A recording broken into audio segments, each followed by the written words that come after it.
5 signs you are a seer. First Chronicles chapter 29 verse 29. The Bible tells us about Samuel the seer, Nathan the prophet, Gad the seer. And there's a reason why the Bible is putting a thin line between a prophet and a seer. And that's because a prophet is a nabai. A nabai hears to see, while a seer is a kozei. A kozei sees in order to hear. In the book of Habakkuk chapter 2 verse 1, Habakkuk says, I as a watchman will see what the Lord will say. Meaning Habakkuk was in the seer dimension. A prophet hears the truth. A seer sees the truth. But both of them are truth bearers. Sign number 1 that you are a seer. And ladies and gentlemen, this is a major sign, is that you are highly visual. What that means is you can't help but see. You are somebody who will see things either through dreams, visions, or even through symbols. And sometimes you can see things through images. The Bible says in the book of Jeremiah 1, God said to Jeremiah, what do you see? He said, I see an almond tree. And God said, you have seen well, for this is my word that I'm about to perform. You are somebody who can't help but sees. Sign number 2.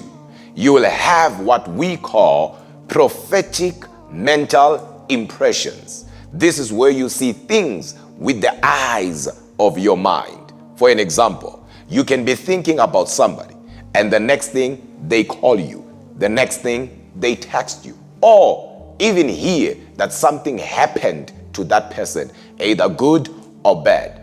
It doesn't matter. The fact is, you saw it. It was dropped in your spirit. You can be thinking about somebody, and the next thing you see that person, and you go like, I was just thinking about you. It's because you have a gift. You are a seer. I'll give another example. You can be looking at your phone and knowing without anybody telling you that your phone is about to ring. And the next thing, your phone rings. Daniel, in the book of Daniel chapter 7, he's saying things like, the visions of my mind, they troubled me. You see things with the eyes of your mind. Sign number 3, you are always compelled to pray. You are an intercessor. And that's because every seer is an intercessor. But not every intercessor is a seer. You have an unction for prayer. And that's because you have come to an understanding that whenever God reveals something to you, he reveals in order to redeem.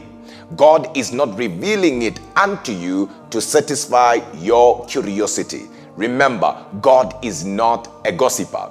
You have come to an understanding, to a level of maturity, that whenever God is revealing something to you, it's because you are either part of the problem or part of the solution. What I love about this sign is that you can have the first and the second sign, but if you don't have this one, you can always ask God to give you the unction for prayer. Sign number 4, recognition. And of course, you know it as deja vu.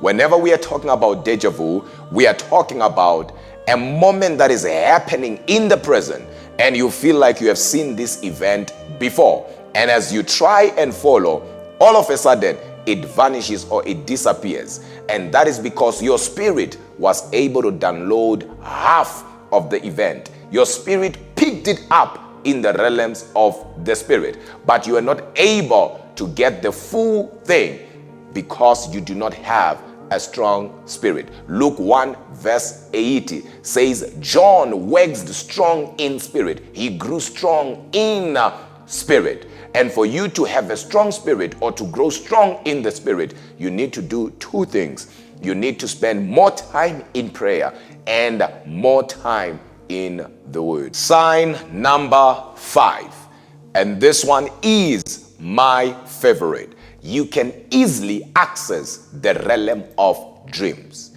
You are somebody who will have a series of dreams. What that means is you will wake up and realize you have had 8 to 10 dreams. That some of the dreams you can't remember. Listen, this does not just happen to everyone, but it happens to only seers. But the most important thing here is that those dreams, most of them, they come to pass. As I said earlier, that whenever God reveals, he reveals to redeem, not for entertainment. And the reason why God is showing you what he is showing you is because of 4 things. Number 1, to warn people. Number 2, to stop it. Number 3, to change it. And if you can't change it, to minimize it.